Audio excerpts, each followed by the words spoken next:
Greetings, fellow conspirators. It is I, LG Grande, the new number 6, the G-Man with my G-Plan, and we are back together for another Liberty Conspiracy video. Find us on YouTube at Liberty Conspiracy, on B-tChute at Liberty Conspiracy. Find the Liberty Conspiracy Facebook page at Liberty Conspiracy, and find me on Twitter at Gart Goldsmith. Great to have you along for the ride, everybody. This is going to be one of our timeless knowledge nuggets, and it provides us the opportunity to take one of the subjects we've discussed in a previous news update and expand upon it to give everyone some timeless intellectual ammunition that they can use at any time to derive some lessons from a particular story we're discussing now that might not have to be connected to that story in the future and might pertain to another event in the future, some other action that politicians are taking to screw with the rights of their neighbor. In this case, we're going to be looking at how the HIPAA statute, that's HIPAA, of 1996 opened the door to unconstitutional, warrantless, so-called contact tracing in state after state, and why this lesson can be useful in the future. First of all, I want to mention that this is in no way an endorsement of the Constitution as a valid contract. But if the politicians are going to swear oaths to that document and call it their rule book, the least that we can do is ask them to abide by it while they claim control over our lives. So, with that said, let's get into this story, part of which I brought up in a previous news update, and expand on it to look at the COVID, you-know-what, Cowabunga 19 crackdowns, contact tracing, and how this totalitarian Orwellian surveillance state on the medical front was already something many people knew was coming. All right, we go to the U.S. News and World Report. Echo. We go to the U.S. News and World Report that I brought up in the previous video from the Associated Press from May 19. Now we can't dance together. A little, little Steely Dan. Yeah, I got to see them twice over the past couple years. Amazing. Boy, rest in peace, Walter Becker and Donald Fagen. You have got it. What an amazing pair of shows. Awesome. Okay, so Cowabunga 19 data sharing with law enforcement sparks concern. Don't you love that? Law enforcement. Never forget, there is a difference between statute and law. Statute is that which is put upon us by the state. The edicts of the state are statutes. Law pertains to natural law. And unfortunately, the state has used the term law to apply to what it tells us we must do. We're going to go down to this story and start it off. I'm not going to read the whole thing, but give you a quick overview. Out of Nashville, Tennessee, comes this. More than 11 million people have been tested in the U.S. for Cowabunga 19, all with the assurance that their private medical information would remain protected and undisclosed. We're going to get to another euphemism in just a minute. Yet public officials, that's one there, didn't even think about that one. Public officials in at least 2/3 of states are sharing the addresses of people who tested positive with, there we are, our great heroic term, first responders, which is completely false. Civilians are the first responders. They're the ones on hand. It's very rare that an EMT is going to be a first responder. And it's also very rare that a police officer will be on hand when something happens. As the saying goes, when seconds count, the police are just minutes away. And cops will tell you this. The bulk of police work is showing up after the fact, after a crime has been called in. Duh. By a first responder, a civilian who called the cops. Anyway, they've been sharing this information with police officers and firefighters and EMTs. I'm paraphrasing here. An Associated Press review found that at least 10 of those states also share the patient's names. First responders argue the information is vital to helping them take extra precautions to avoid contracting and spreading the you-know-what virus. But civil liberty and community activists have expressed concerns of potential profiling in African American and Hispanic communities. How about in any community? It's a complete breach of rights, and I understand that there are certain groups of people who are often targeted by police. But as I mentioned in the previous video, as Ayn Rand said, the smallest minority in the world is the individual. How about that? Can we just mention people's rights are being infringed and attacked and not have to try to bring up color and race and creed and all that stuff? Just people. How about that? People, right? A person. One person. That's all you need. One person is enough. Doesn't matter what his color is or her color is. Doesn't matter. Some envision the data being forwarded to immigration officials. Okay. Now, with that said, I'd like to go back in history a little bit and give you some information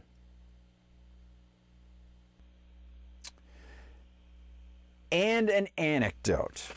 Actually, a recollection of many anecdotes.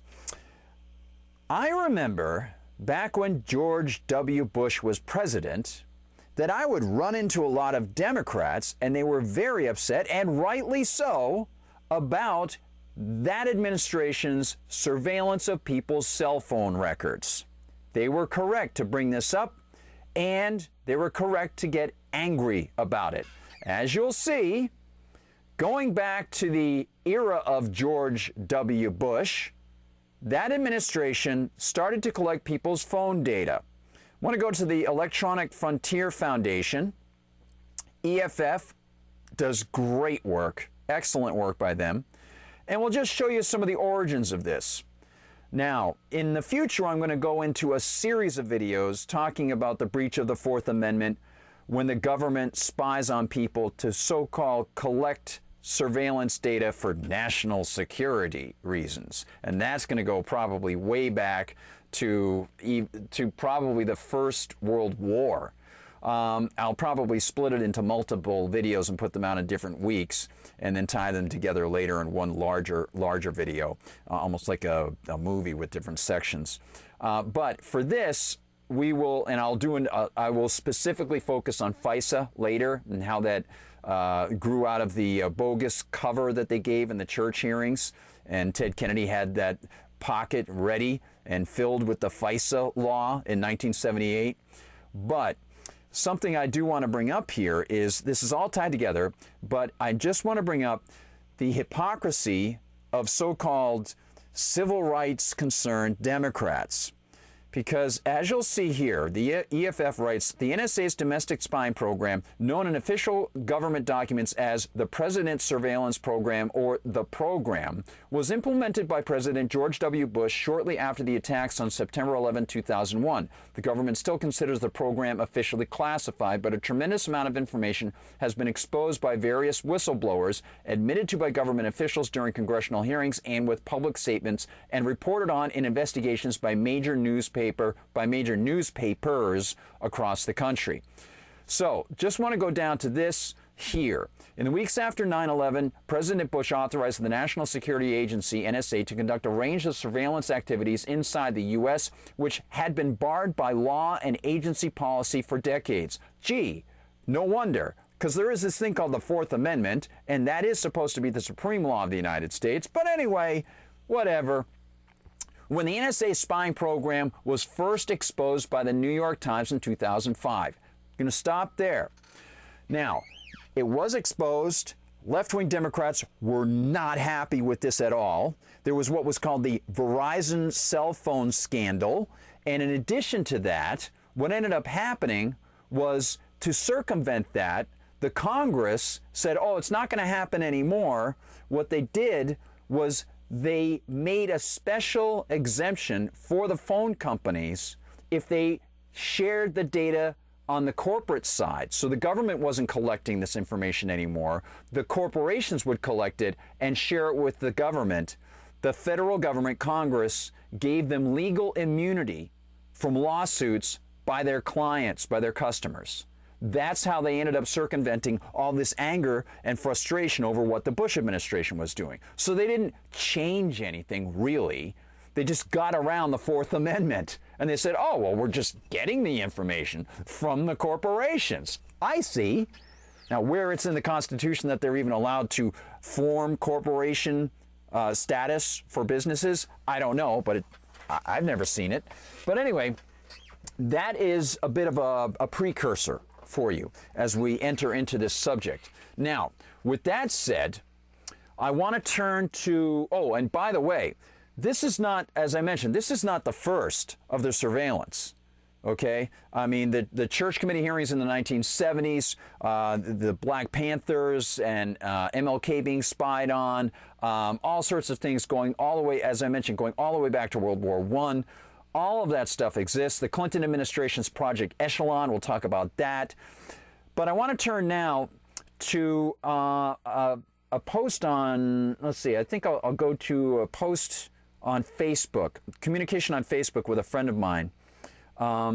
Because a lot of people say, well, you know, yeah, the spying on the Americans is bad, but it's okay if you have FISA. This is just a quick aside. It's okay to spy on foreigners, right? Maybe, maybe not. No, definitely not.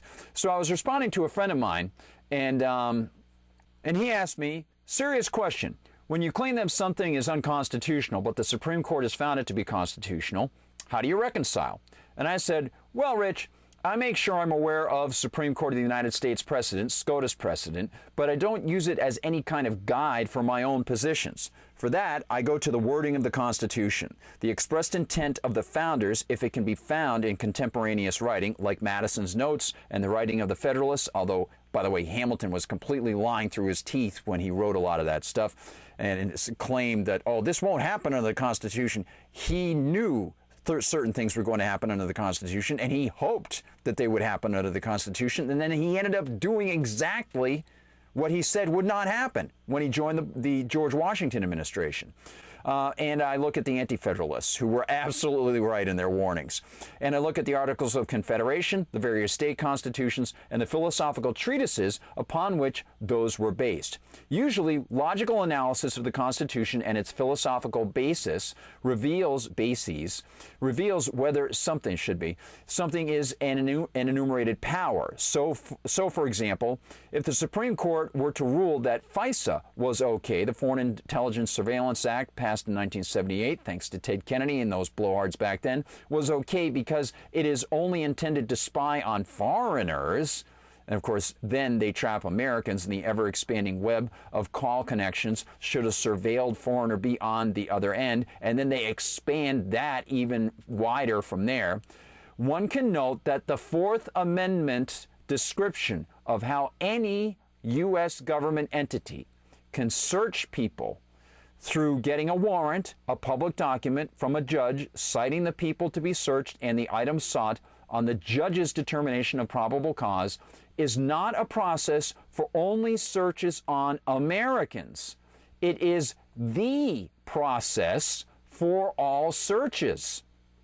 Of course, they skirt this stuff all the time, and so the Supreme Court would likely make up some kind of rationale to allow for spying on foreigners when, in fact, there is no explicit power to do that except that which is described for the search power under the Fourth Amendment.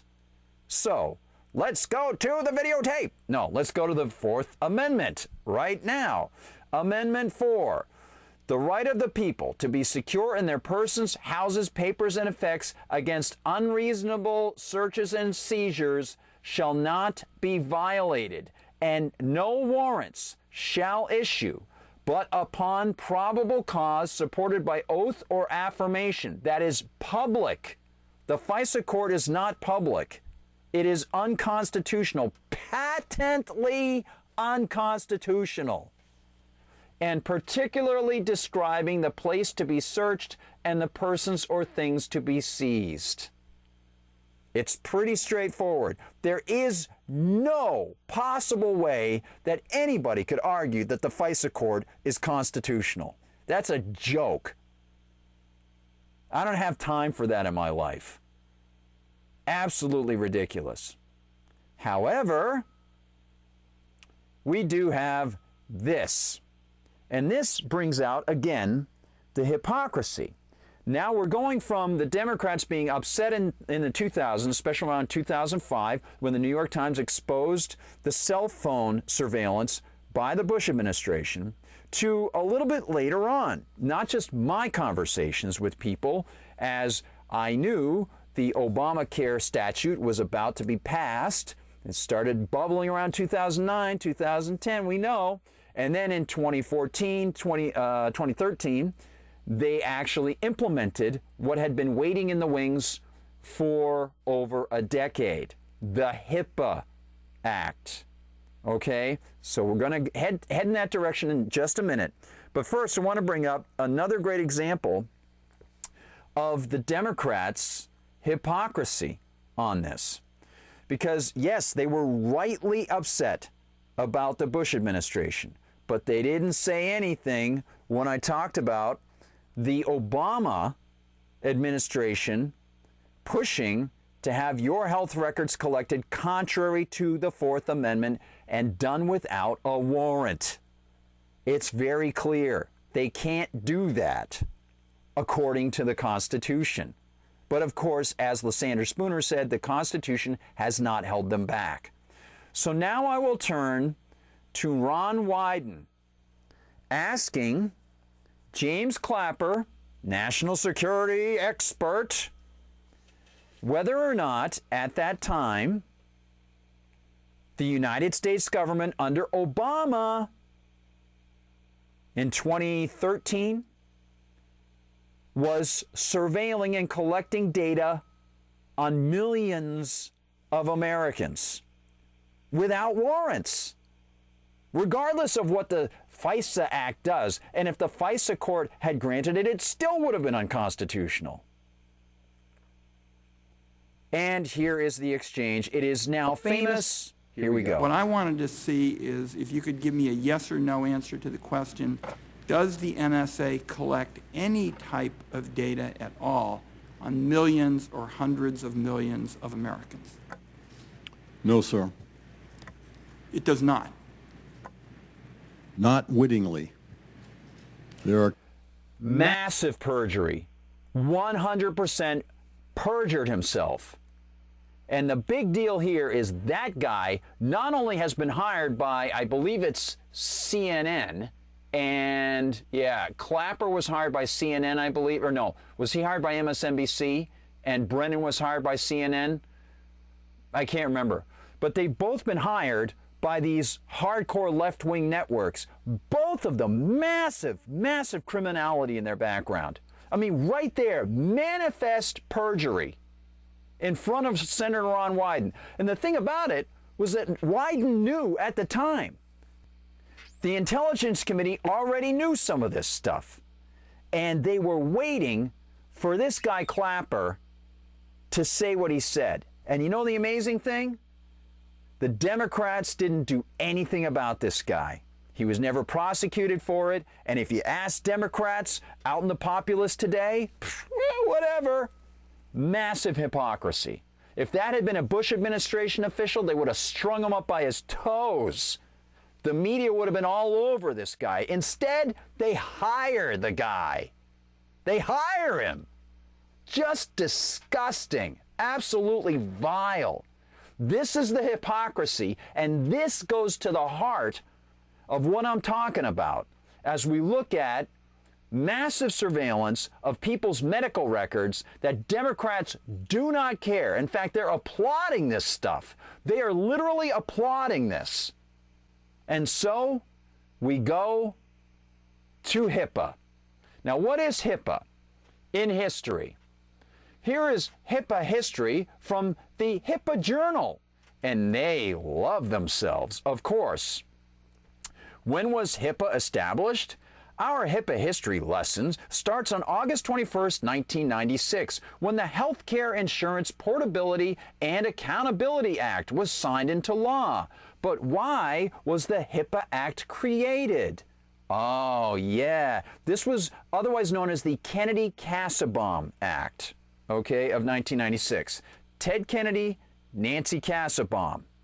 Yeah. And by the way, sometime down the line, I will give you some information about Ted Kennedy and Orrin Hatch shortly thereafter joining forces to create the Kitty Care Act, which was another step towards the federalization and further socialization / national collectivization of the healthcare industry. But we'll talk about that at a different time. Okay, back to this. HIPAA was created to, quote, improve the portability and accountability of health insurance coverage. Really? You had to improve the portability and accountability of health insurance coverage? Okay, so let me get this straight. Where do you have any power to do that in the Constitution? And if you would like to do that, why are you doing it through force? Why don't you, as an individual, start a health insurance company on your own and say, this is how we're going to work? You don't have to give doctors and patients stipulations about how they're going to interact in their private contracting, because they can work that stuff out themselves, and competition will show what people prefer. It's pretty simple. Now, one of the things I'll mention, by the way, if you're wondering about this, perhaps after I shoot this, I'll come back on with the video and I'll add an addendum at the end, because I don't have the book with me. I'll grab it and add it at the end. Is a quote from James Madison when he was at the Constitutional Convention. He observed the reason for the so-called Interstate Commerce Clause, because that's the way that contemporary politicians get away with all this stuff. They say, oh, well, health insurance companies, they operate over state borders, blah, blah, blah, blah, blah. Some of them, many of them were prevented from doing so, but it influences interstate commerce and so on and so forth. Businesses, they have health insurance policies and HMOs, and the businesses are over state borders, so we can regulate all that stuff because of the Interstate Commerce Clause, which is in Article 1 of the Constitution. No, as James Madison said, that was written to be a corrective measure after the fact if there were state-on-state trade disputes, not a preemptive measure to control anything that goes over state borders, because that would just wipe out pretty much all of the strictures that they put into the Constitution to withhold the powers of the government, and it would mean that the amendment process was virtually worthless, because the government could come up with anything to so-called regulate, i.e. threaten people to do it their way. So that is HIPAA, 1996. Well, strangely enough, let's turn to this. Wow, that was August 21st that was passed, and on August 22nd, and remember I mentioned in the previous news video that I had written a piece, and it's in my book Live Free or Die. It's actually not in my book. It was one of the things I didn't put in it, but I was able to find an old electronic copy, and I took a chunk out of it and I just pasted it here so I can show it to you with new font and stuff like that.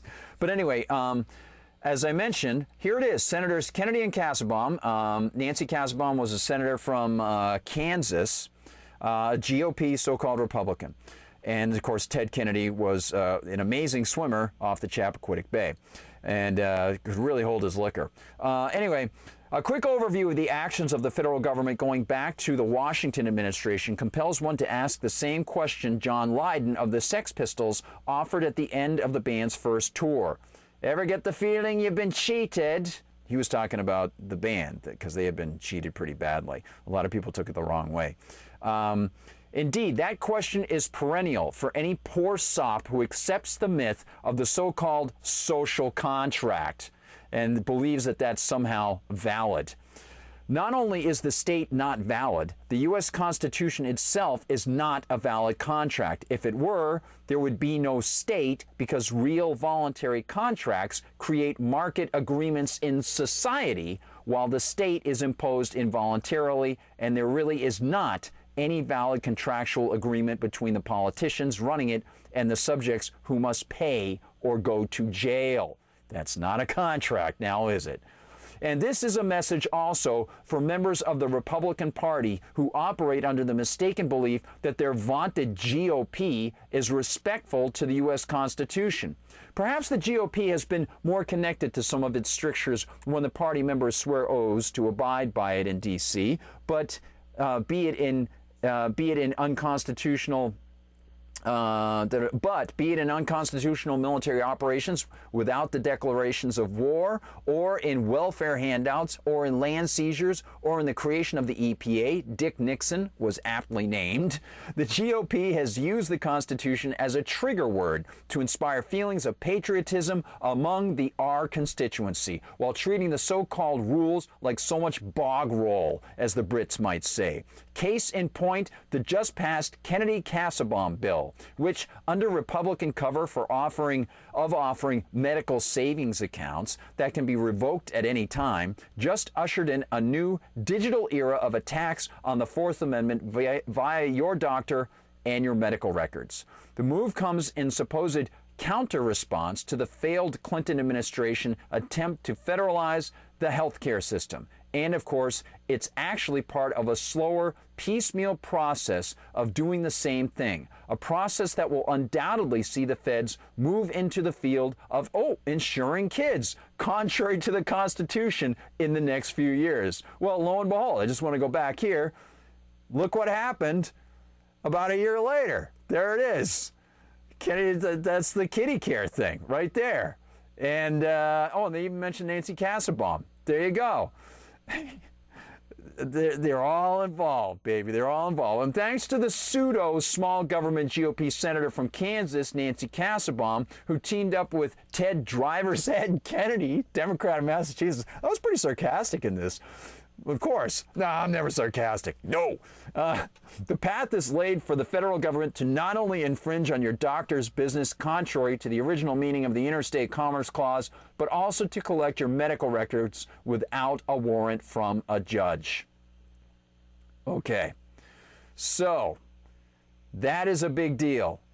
And I think it's important to bring that stuff up, because if we go back to the COVID crackdowns, we'll see that they are collecting people's medical records through HIPAA. That's how they're getting the information. And of course, the government, just like when FISA was written in 1978, supposedly FISA was a way to address the government unconstitutionally surveilling people in the Black Panthers and surveilling MLK and so on and so forth. And so they had the so-called church hearings in Congress, and Senator Church had all these people talking and stuff. And all of a sudden, out of that, they were going to fix it, make sure it wasn't happening at all. Ted Kennedy had the FISA Act ready, and it got passed. They passed it, to use the active voice. And what do we get? We get more infringements, now done through the cover of a statute called the FISA Act. And what do we get here? The cover of a statute called HIPAA, which was given the name privacy to give it the cover of the fact that the government was going to be breaching your privacy.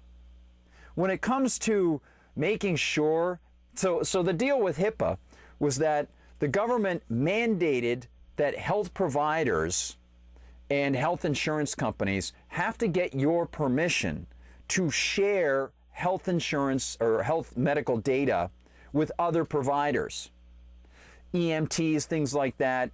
Well, as I mentioned in the previous video in the news about this, that's up to you. You can arrange that yourself through contract. If you go to a medical provider and they say, hey, you know what, we share your medical data with everybody. Well, maybe you don't want to go there. Maybe you do want to go there because it facilitates faster data collection and spread. That's possible. But under the cover of privacy, the government infringes on the barriers that are supposed to be up about the Constitution getting involved with telling businesses how to do their operations. They use an open-ended interpretation of the Interstate Commerce Clause, and then they tell these businesses how they will operate. That is fascism. As I said, economic fascism is the nominal in name-only ownership of a business, while the politicians tell the business how to operate. And again, if you want to be peaceful politicians and you don't like the way somebody is operating, well, the peaceful way is not to tell somebody else how to do his or her business and threaten them with all sorts of fines, shutdowns, and possible jail time and attacks by armed guards if they don't abide. The answer is to open up your own business and compete and find out whether people find that appealing. That is the test mechanism, the great test mechanism of the free market and peace. That's why I am pro-liberty, because it's peaceful and it allows us to see how things best work. It's an amazing thing. Government doesn't allow that. It's all based on force. The very existence of the state is based on non-choice. You must comply or the state will take you away. In this case, the state also uses its doublespeak of so-called privacy under HIPAA, which was passed in 1996 but not implemented until the Obama administration. Just to give you a quick overview, here is the history of HIPAA, or the big dates. Key dates in HIPAA history, and this, of course, from our friends at the HIPAA Journal, because they love themselves. Yes, August 1996, HIPAA signed into law by President Bill Clinton. Again, what happened was they didn't collect the information until after Obamacare. So, August 1996, HIPAA signed into law by Bill Clinton when he wasn't busy having pizza and cigars with Monica Lewinsky. April 2003, effective date for HIPAA privacy rule. That's when they all had to comply with the privacy. All these businesses had to comply with privacy. April 2005, effective date of the HIPAA security rule. Again, another thing where they had to comply, but they didn't have to share with the feds. March 2006, effective date of the HIPAA breach enforcement rule. September 2009, effective date of high-tech and breach notification rule. These are all just different rules that they either passed or they put through regulations. And March 2013, effective date of final omnibus rule. And there you go. Once Obamacare went into action, the data was collected by the feds. And that is why U.S. News and World Report is reporting that somehow governments are getting people's medical data. Wow. How could that have possibly happened? I mean, we've got this Fourth Amendment and everything. Weird, huh? Hey, thanks so much for watching, everybody. I'm going to say bye now, and then I'll give you a little additional addendum at the end, and I'll put on that piece from James Madison. Until then, be seeing you. All right, conspirators, I'm back, and I wanted to give you this as an addendum. This comes from Makers and Takers by Edmund Kontosky, and it is a great book. I hope you'll check it out. Page 408. And here it is. In Madison's words, authority over interstate commerce was not given to the federal government to, quote, be used for positive purposes, but only as a negative and preventive provision against injustice among the states themselves. But do you think you will be hearing any of the people who are in Washington, D.C. talk about that? No. Maybe Rand Paul. Maybe Rand.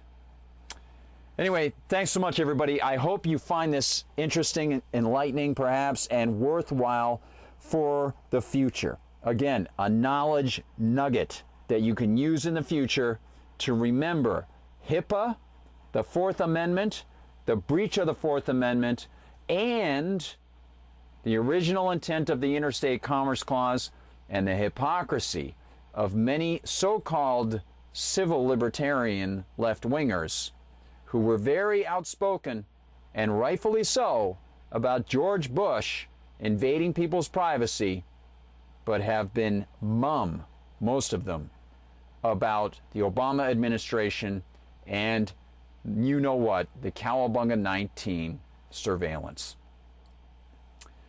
Evidently, totalitarianism is something that they're perfectly willing to put up with if it agrees with their end goals. Sad stuff. Hey, thanks so much, everybody. Don't forget, we're relying on you to send this out an email to a couple friends to subscribe and ask them to subscribe, and to ask them to ask 2 people to subscribe. Very important for us. We're close to 100 subscribers already. We haven't finished our first week, so I am psyched about that. And in the future, I will be making videos of short length, long length, all sorts of things. And we've got some great plans coming up. I've been in touch with some people in the libertarian circles. I think we're going to do some fun stuff that isn't even issue oriented. And I'm really looking forward to it. Thanks so much, everyone. Be seeing you.